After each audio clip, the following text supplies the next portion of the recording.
This is Robert Magwood for House of Tinkae Media. I'm Phillip Isaiah from 803. 803's finest, baby.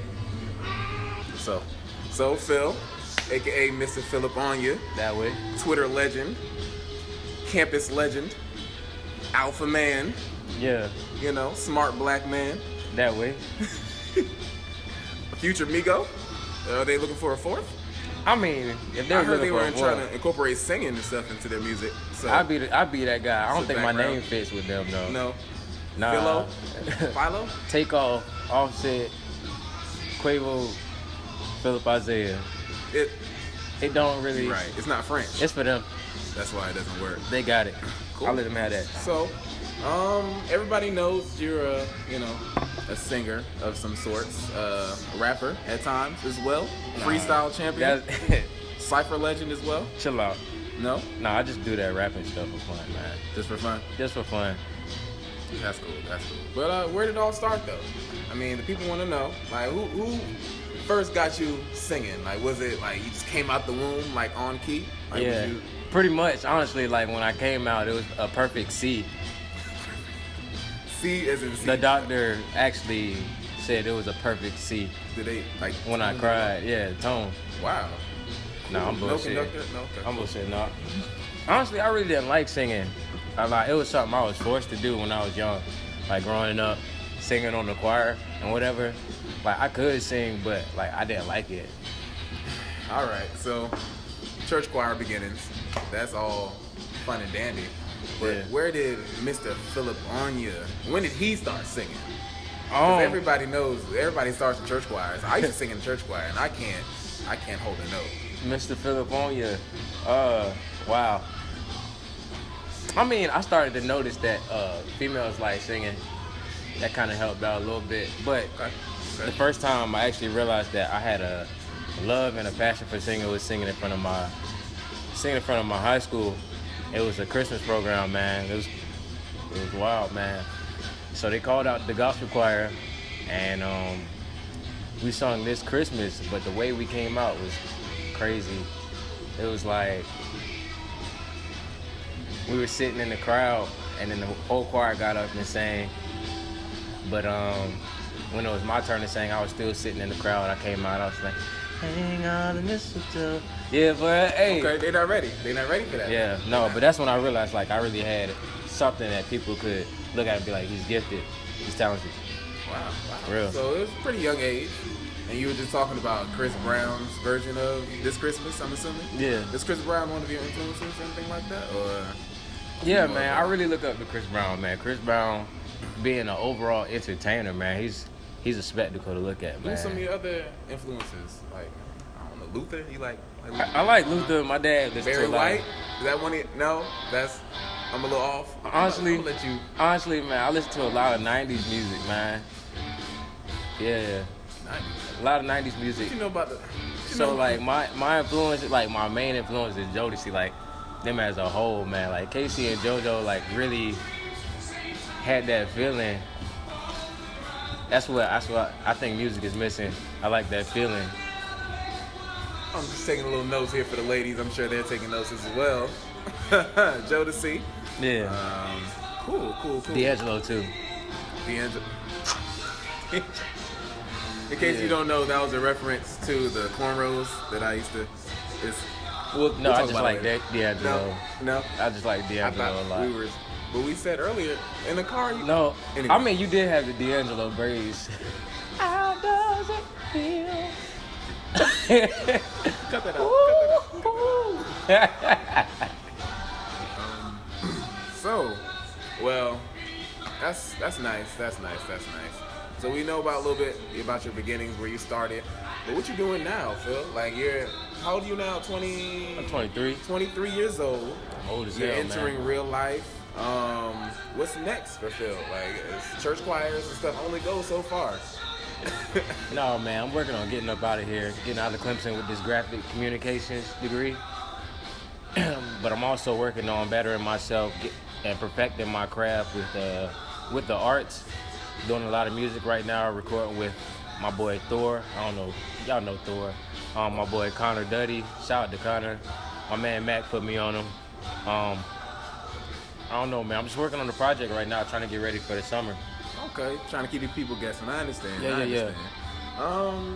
Well, do you have any kind of career aspirations or anything like that with music, or is it just like something you just have a passion for and you just want to? I mean, music has always been my passion. If I was able to make a career out of it, that would be love.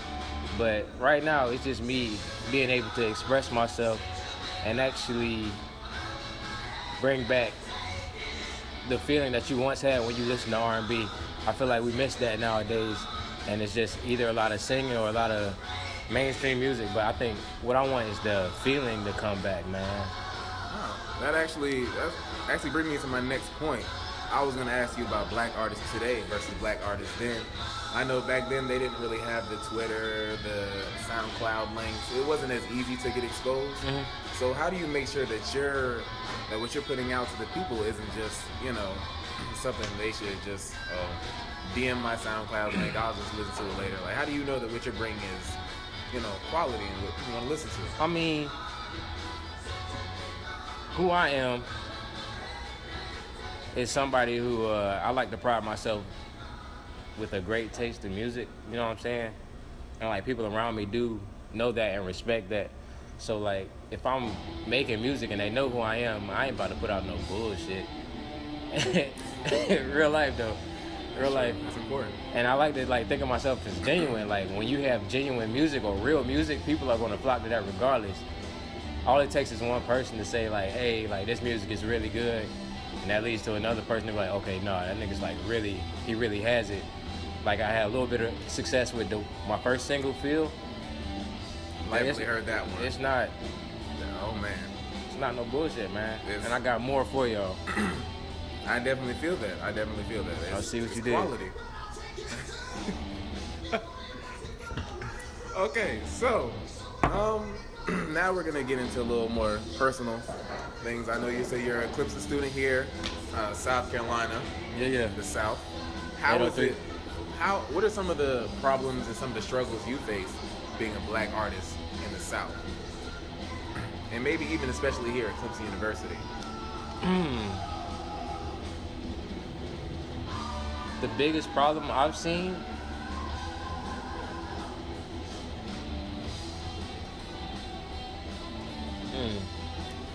I don't know, man. I haven't really seen.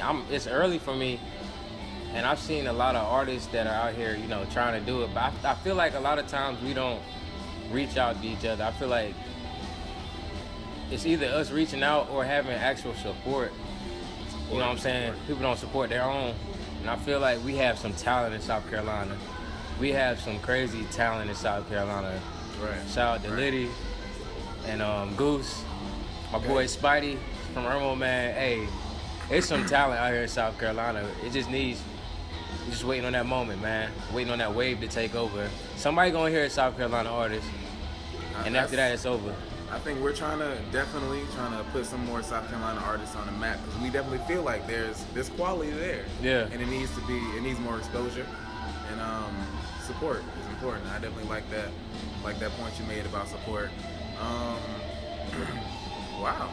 So, what can the people expect next from you, Phil? Like, do you have anything, I don't know, cooking up? Anything we should be expecting? Any kind of special events you about to do soon? I don't know, Phil. You look like you got something up your sleeves. I'm gonna just ask y'all to stay tuned, man. I'm working. That's all I gotta say for y'all. I'm working, and we got some heat for you. Phillip Isaiah is not done. Phillip Isaiah is not done. Keep your eyes open. Okay. So, also, have you worked with any of the artists around Clemson campus before? My man Mac. Me and Mac. Yo. Mac One? Yes. Oh. George. Jorge. Gotta flex. Hey, man. We done made some heat. Matter of fact, he just hit me up talking about some songs that he's gonna drop soon, really soon for y'all. It's a good vibe. I'm all about great vibes, and me and Matt got some good vibes when we hit the studio. He's always positive. Me and Taiji does a lot of work for me. Like me and him bounce ideas back and forth off of each other. I like working with Taiji. He's coming up with his production skills, man. And Thor Thor is like a god on the audio engineering, yo. He really makes that feel. Man, it made me sound really good. I mean, I already sound good, but that man Thor knows what he's doing. And Duddy. Okay. Cool. Yeah. So, my main question, coming from all that, why don't we see more work from so much talent around here at Clemson, like working together? Because I feel like everybody has their hustles. Not everybody is, as talented as each other, but I feel like if more Clemson people came together and worked together, we could have some more support and exposure, things like that we were calling for earlier. But I mean, that's very true, but everybody out here trying to get it, and like, I see nothing wrong with that, but it is a problem that we see in Clemson, and people will become selfish or in their own way. I mean, I can see for myself, like, sometimes I'll be like, yo, my mind is focused on this path right now, but I don't think everybody is as willing to lend a hand out to each other. But I think that should be so much better. That's what I'm working to do, is trying to get artists on one accord out here so we can help push each other's music, man. That's important. That's really important. I feel like you'd be a great tool in kind of pioneering that movement in Clemson. Not only just Black Clemson, but even other artists and stuff, and other minorities in Clemson that you might kind of help that out. But cool. Do you have anything that you want to share with the people? Hey, man. Anything on your heart, Phil? What's on your heart? All I'm saying, I don't really have much to say, man. Just chase your dreams, man. Chase your dreams. Don't let anybody tell you that you can't do it. Do it, man. Just do it. Really. Boom. Just do it. No Nike, because they don't pay us to say that, so we can't. Please don't sue us, Nike. Just chase your dreams. Chase them fast. Chase them hard. Just don't chase it with liquor. So, going back to your latest single, Feel. I know a lot of ladies heard that one, but I'm sure a lot of people want to know, who were you singing to when you made that song, Phillip? I wasn't singing to anybody in particular, man, but I feel like in a lot of situations, guys are going towards guys have the wrong idea, man, and they're looking for something that's more like physical, man, and girls are getting hip to that game, man, and it's not the move. I just want to let these females know that it's more than physical. I want to get to know you before I actually get to know you. So Mr. Phillip Anya is going to be Mr. Love Up Anya sooner or later? Or is that... Are we hanging up the cleats? So early in your career, Phil? All right, man. This is Phillip Isaiah for SOULfood, Stay True. Meet us in the amphitheater. Nah, man. Shout out to House of Tinkae. Meet us in the amphitheater, 9 to 12. Come see me perform, man. It's lit. Y'all can edit that, right? Make it look. All right, cool. Yeah, I think that's.